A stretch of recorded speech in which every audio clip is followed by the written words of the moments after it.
पढ़ रहे थे इससे पहले की क्लास में आपके आरोह भाग 1 से सुमित्रानंदन पंत जी द्वारा रचित कविता वे आंखें।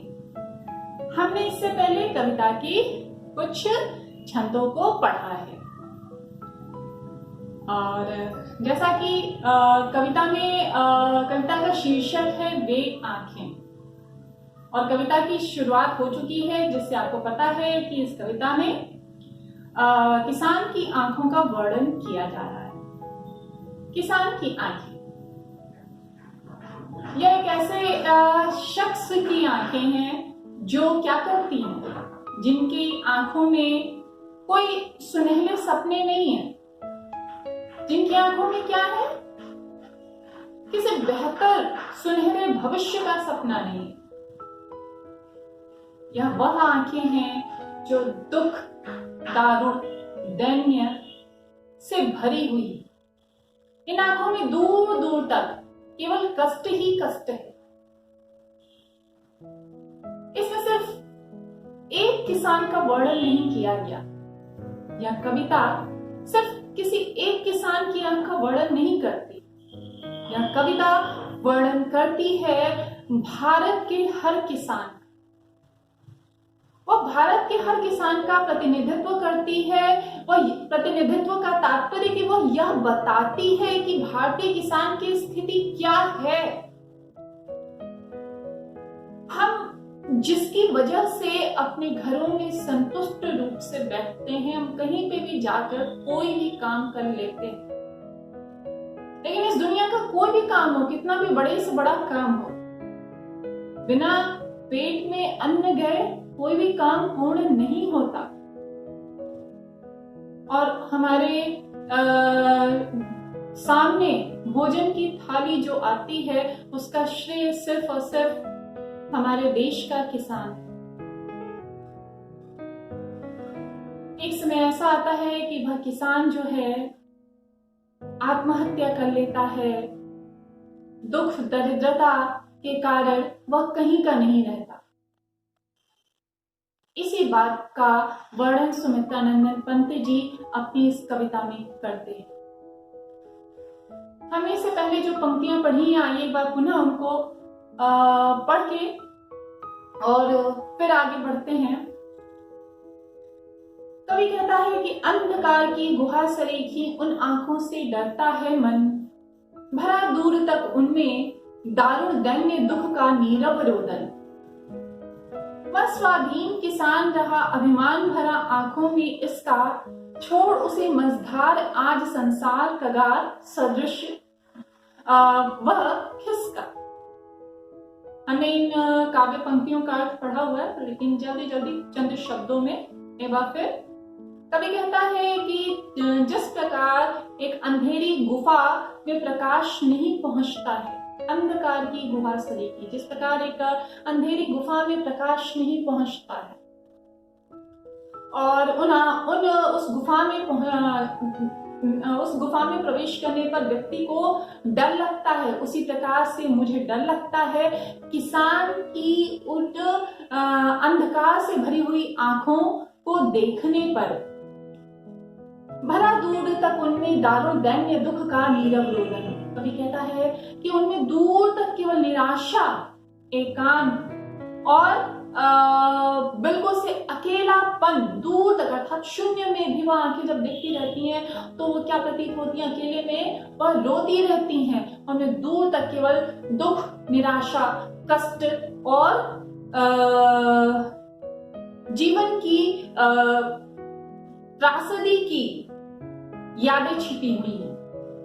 आगे क्या कहता है, वह स्वाधीन किसान रहा अभिमान भरा आंखों में इसका, छोड़ उसे मझधार आज संसार कगार सदृश वह खिसका। कवि कहता है कि वह किसान स्वाधीन है, परंतु क्या है, वह किसान स्वाधीन है और इस बात का अभिमान भी उसके अंदर है कि वह भारत का स्वतंत्र किसान है। परंतु क्या है, छोड़ उसे मझधार आज संसार कगार सदृश वह खिसका। परंतु संसार उसको बीच मझधार में छोड़कर किनारे की तरह वह किनारे पर आ गया है। उसे दुख विपदाओं और कष्ट संकट के साथ उसको अकेला छोड़ दिया। आगे की पंक्तियां, लहराते हुए खेत दृगों में, लहराते हुए खेत दृगों में हुआ बेदखल वह, अब जिससे हंसती थी उसके जीवन, हंसती थी उसके जीवन की हरियाली जिनके तृण तृण से। कवि क्या कहता है कि लहराते हुए खेत दृगों में, दृग अर्थात आंखें, कुछ शब्दों के अर्थ लिखे हैं, देख लीजिए। लहराते अर्थात झूमते, दृगों में अर्थात आंखों में, बेदखल अर्थात अधिकार से वंचित कर देना, तृण तिनका, कारकुन जमींदारों के कारिंदे, कारिंदे यानी काम करने वाले लोग। तो यहाँ पे कवि क्या कहता है? कवि कहता है कि लहराते हुए खेत दृगों में, लहराते हुए खेत, झूमते हुए खेत, जब किसान की फसल जो है उसके खेतों में लहराती हुई दिखती है ना, तो वो उसी प्रकार से प्रसन्न होता है जैसे एक पिता अपने बच्चों को देखकर प्रसन्न होता है। क्यों बच्चों को देखकर प्रसन्न होता है? वैसी प्रसन्नता क्यों आती है एक किसान के चेहरे पे? क्योंकि जिस प्रकार से छोटे से एक जो छोटा बच्चा होता है उसको एक माता पिता पालते हैं, पोसते हैं और आगे बढ़ा और उसके बड़े होने पर खुश होते हैं, उसी प्रकार से किसान एक छोटे से बीज को खेतों में डालता है, उसको अंकुरित होने का इंतजार करता है, उसकी खेतों की निराई गुड़ाई साल भर तक करने के बाद तब जाके फसल जो है वो उसके खेतों में लहलहाती है और तब जाकर उसके परिवार में खुशियां आती हैं।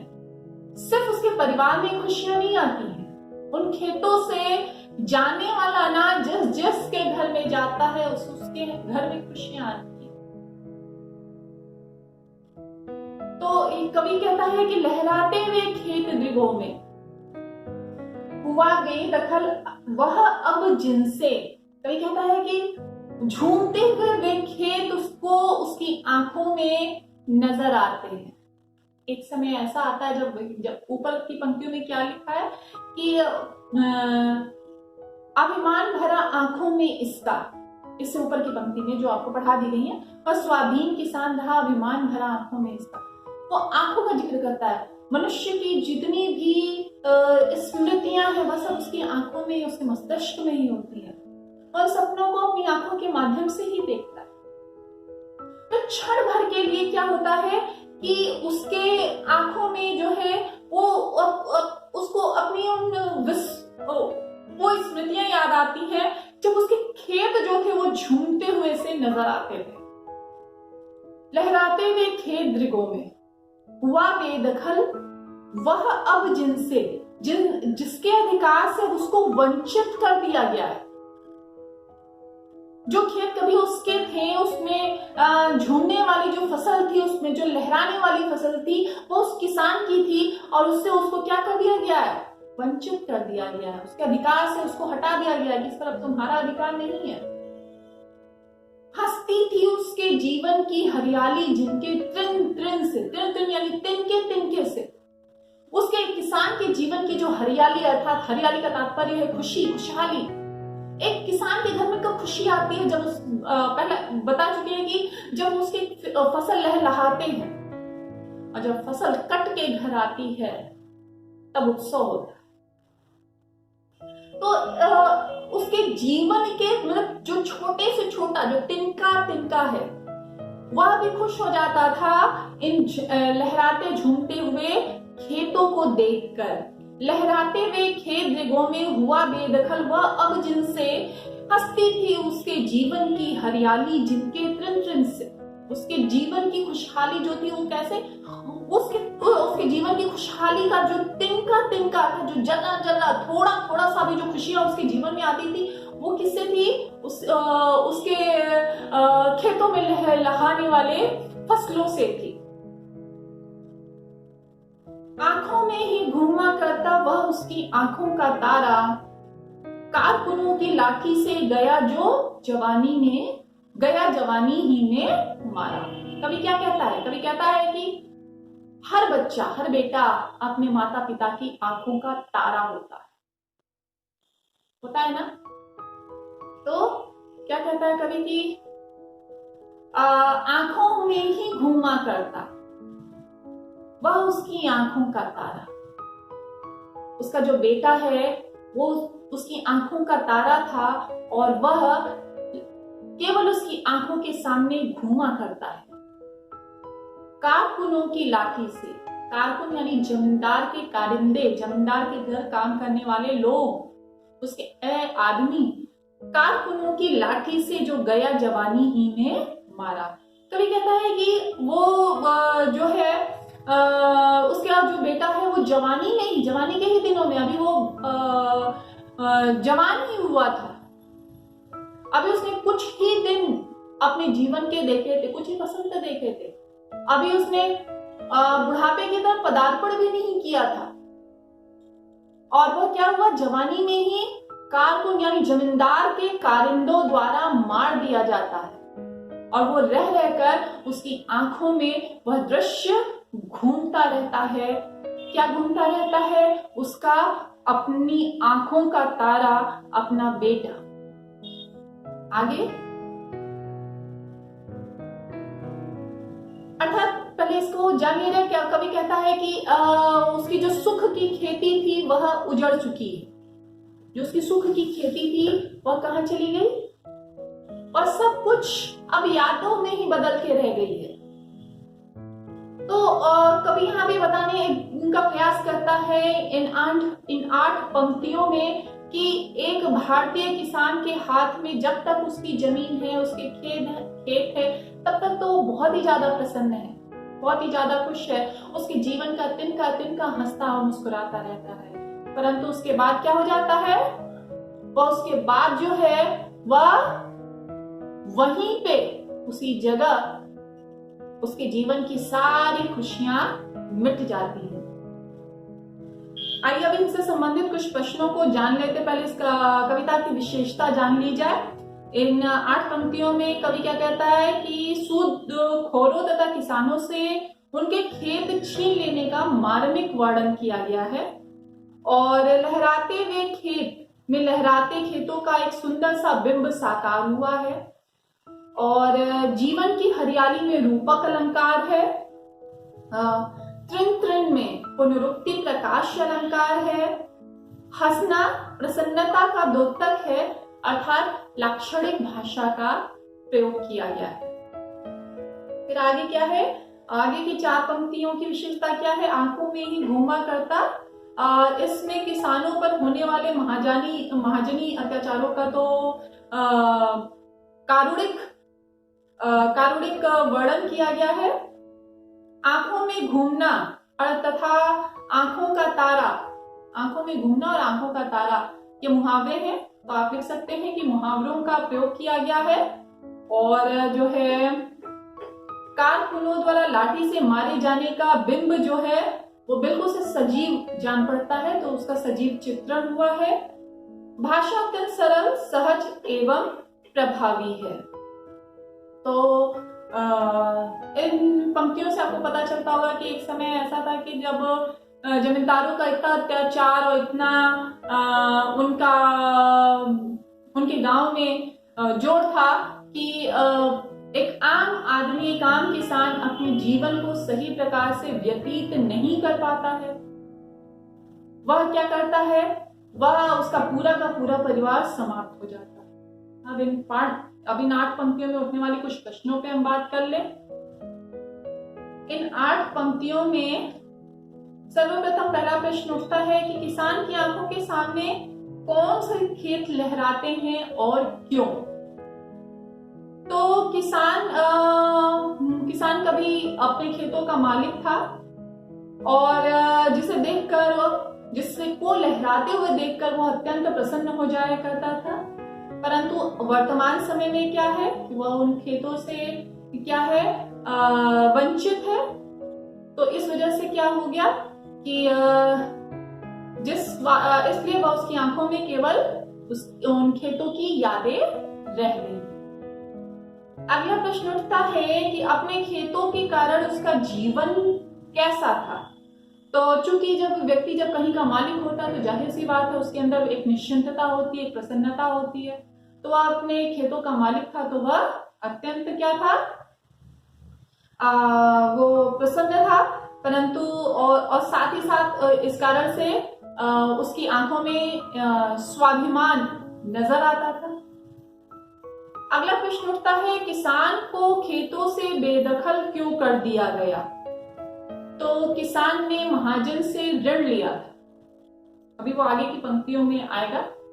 किसान ने महाजन से ऋण लिया था जिसकी भरपाई करने के लिए क्या हुआ कि उसने किसान की जमीन को अपने नाम करा ली और इस प्रकार से उसको उसके खेतों से बेदखल कर दिया गया। अगला प्रश्न उठता है कि आंखों का तारा का क्या आशय है, वह उसकी आंखों के सामने क्यों घूमता रहता है। जैसा कि आपको बता ही चुके हैं कि एक किसान एक पुत्र जो होता है वो अपने माता पिता की आंखों का तारा ही होता है।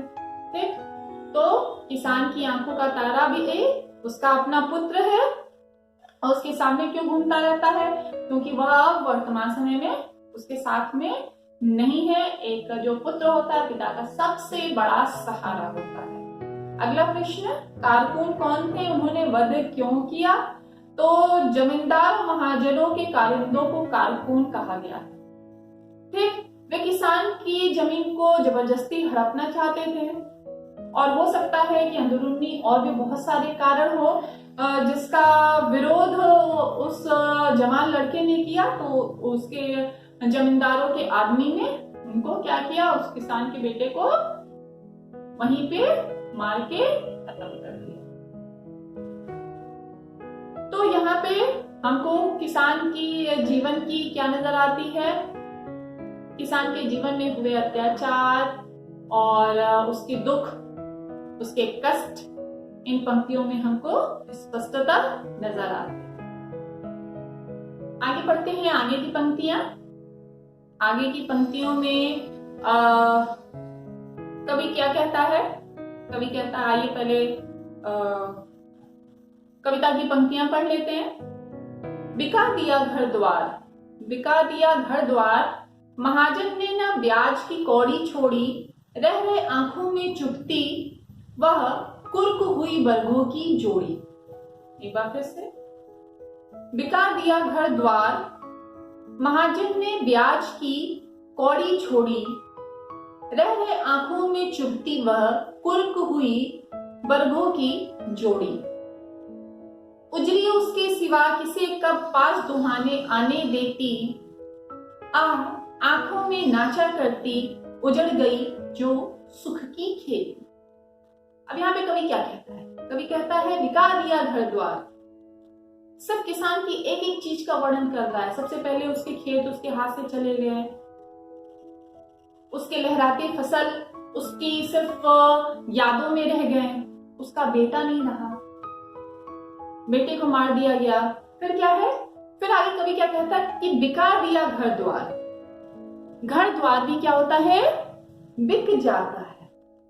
बिका दिया घर द्वार, महाजन ने न ब्याज की कौड़ी छोड़ी, यानी कि जो उससे कर्ज लिया था किसान ने, उसकी ब्याज की मतलब मूलधन तो अलग बात है, मूलधन तो उसने वसूला ही वसूला, ब्याज की कौड़ी को, ब्याज की कौड़ी कौड़ी वसूलने के लिए उसका घर द्वार तक नीलाम कर दिया।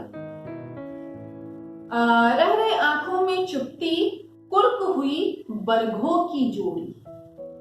फिर क्या कहता है कि उसको, किसान को और भी खलता है कि उसके जो बैल थे, बरगों की जोड़ी, बरगो यानी कि बैल, बैल की जोड़ी। किसान के बैल उसकी ताकत होते हैं। वर्तमान समय में ट्रैक्टर वगैरह जरूर आ गए हैं, परंतु एक समय ऐसा था बच्चों की, क्या होता था, जब जिस प्रकार से मैंने भी सुना है अपने गांव में कि जिस प्रकार से जब बेटा पैदा होता है तो गांव में लड्डू बंटता था, उसी प्रकार से जब गाय को बछड़ा होता था तो पूरे गांव में गुड़ बांटे जाते थे। और गुड़ बांटने का कारण यह होता था कि वो किसान को प्रसन्नता होती थी कि उसके साथ उसके खेतों में काम करने के लिए उसके पास बैल आ गए, उसका साथ देने वाले आ गए। उसी तरह से जश्न मनाया जाता था जिस प्रकार से बेटे के होने पर जश्न मनाया जाता है, क्योंकि इंसान हल के साथ नहीं जुट सकता। तो उन बैलों ने क्या किया था, बैलों की जोड़ी थी उसके पास। बैलों की जोड़ी होना अपने समय में एक बहुत बड़े समृद्ध व्यक्ति के होने का परिचायक था कि उसके पास खेत हो, खलिहान हो, बेटा हो, साथ में बैल हो, गाय हो। तो ये सब कुछ एक समृद्ध व्यक्ति की निशानी माने जाते थे। तो उसको क्या कहता है, कवि कहता है कि बिका दिया घर द्वार भी बेच दिया। तो घर द्वार बिकने का उसको उतना कष्ट नहीं हुआ जितना कष्ट क्या हुआ, रह गए आंखों में चुपती वह कुर्क हुई बरगों की जोड़ी। जो उसके बैल की जोड़ी थी, जब वह उनकी नीलामी हो रही थी तब उसको रह रहकर वह उसको उसकी आंखों में चुभता है कि कैसे उन बैलों को ने उसका साथ दिया, उसके खेत जोते, उसको समृद्ध किया और वही नीलाम कर दिए जाते हैं। उजड़ी उसके सिवा किसी के पास दुहाने आने देती, आंखों में नाचा करती उजड़ गई जो सुख की खेत। उजड़ी एक उसके पास सफेद रंग की गाय थी। गांव में उसके क्या कहते हैं, उसके कर्म के हिसाब से, उसके रंग के हिसाब से उसका नाम रख देते। तो उसके पास एक खूब सुंदर सी गाय थी, बिल्कुल सफेद, तो उसको उजड़ी बोलता था किसान। तो क्या कहता है कवि कि उजड़ी उसके सिवा किसी का, मतलब उसकी जो गाय भी थी वो उसको इतना मानती थी कि उसके सिवा किसी और को पास नहीं आने देती थी कि कोई और आके उसका दूध निकाले। वो सिर्फ किसान को मानती थी और सिर्फ किसान से ही वह वश में होती थी। तो क्या कहता है कि उजड़ी उसके सिवा किसे कब पास दुहाने आने देती, आंखों में नाचा करती उजड़ गई जो सुख की खेती। कवि कहता है कि उसको बहुत ही ज्यादा कष्ट होता है जो उसकी यह सुख की खेती, उसका घर द्वार, उसकी पत्नी, उसके बच्चे, उसके खेत, फसल सब नीलाम हो गए। तो कवि कहता है कि उसको बहुत ही ज्यादा कष्ट होता है। फिर आगे क्या कहता है कवि, मतलब इन चीजों की सिर्फ उसको क्या होती है, सिर्फ और सिर्फ याद ही उसकी किसान की आंखों में रह गई है। आइए हम इससे संबंधित इसकी विशेषताओं पे थोड़ा ध्यान दे लेते हैं। बिका दिया घर द्वार, इसमें क्या है, कवि ने वही बात कि महाजन के अत्याचार से पिसते हुए किसानों का मार्मिक चित्रण किया है और घर बार बिकवाने और बैलों की जोड़ी के कुर्क कराने का बिंब जो है वो बहुत ही करुणापूर्ण है। करुणा रस का मार्मिक चित्रण किया गया है। फिर है आगे, आंखों में चुभना मुहावरे का सशक्त प्रयोग हुआ है। अनुप्रास अलंकार है, घर द्वार महाजन ने न और कौड़ी छोड़ी। तो यहाँ पे अनुप्रास अलंकार है। अनुप्रास अलंकार की परिभाषा याद है ना, जहाँ एक ही अक्षर की आवृत्ति बार बार होती है वहां पे क्या होता है, अनुप्रास अलंकार होता है। फिर इसके बाद क्या है, रह में पुनरुक्ति प्रकाश अलंकार है। पुनरुक्ति प्रकाश अलंकार भी पता है आपको पढ़ाया गया, बताया गया है। पुनरुक्ति प्रकाश अलंकार कहते हैं जब कोई भी शब्द एक से अधिक बार आता है, यानी कि उसकी उक्ति एक बार से दूसरी बार होती है, लगातार होती है, तो वहां पे पुनरुक्ति प्रकाश अलंकार होता है। आगे, बरगो शब्द में ग्रामीण परिवेश साकार हो उठा, यानी कि यह जो ग्रामीण शब्द यहाँ पे आया है जिसके माध्यम से पूरा गांव का जो चित्र है वह स्पष्ट होता है। फिर आगे, उजड़ी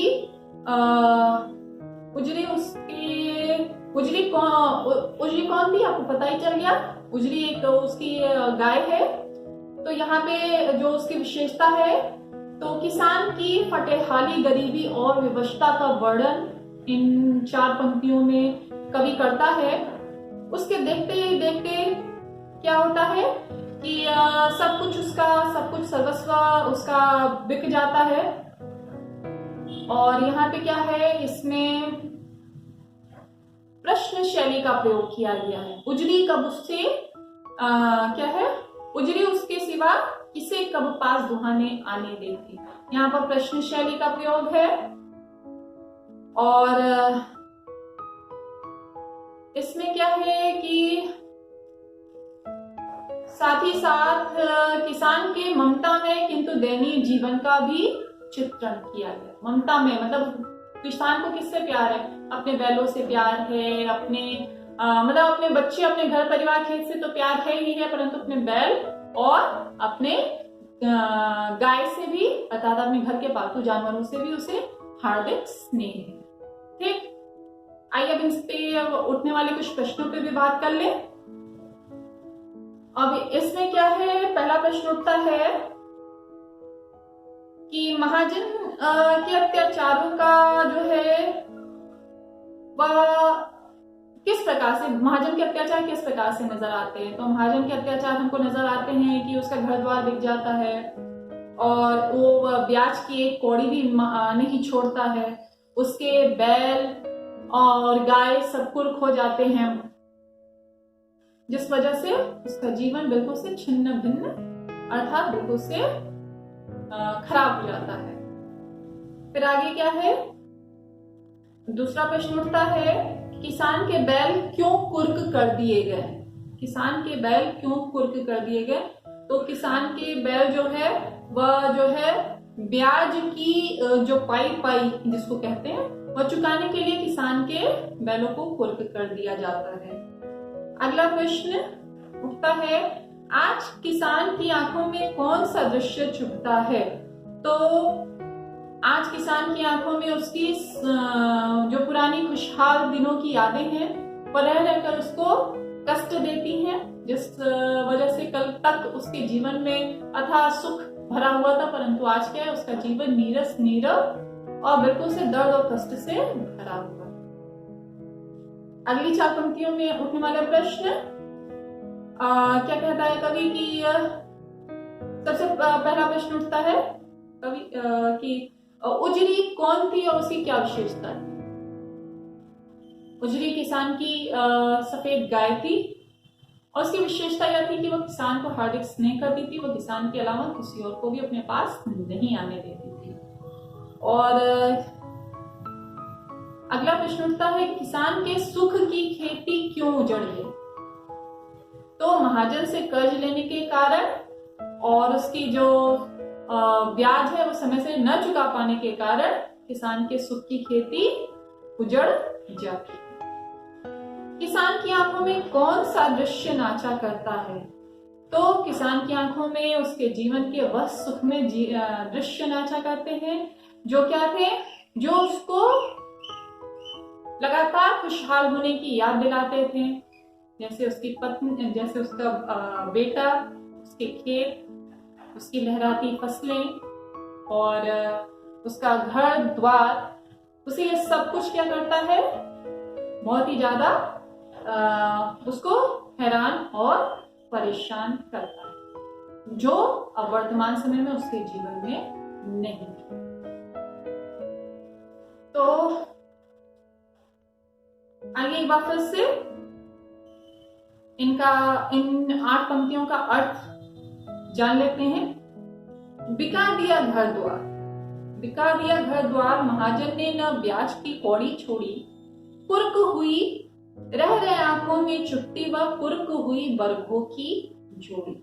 यहाँ पे कवि कहता है कि महाजन ने अपना धन और ब्याज उगाने के लिए किसान के घर की धन संपत्ति सब कुछ नीलाम कर दिया है और उसके मन में क्या हो रहा है, उसके मन में किसान की दयनीय दशा देखकर भी जरा भी क्या है कि जरा भी दया नहीं उत्पन्न होती है और वह उसके बैलों की जोड़ी को और सब कुछ वह नीलाम कर देता है।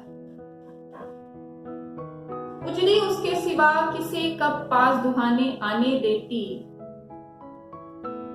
आंखों में नाचा करती उजड़ गई जो सुख की खेती।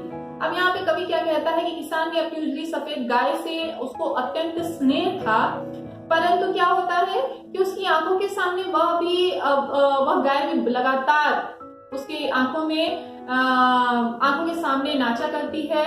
क्यों?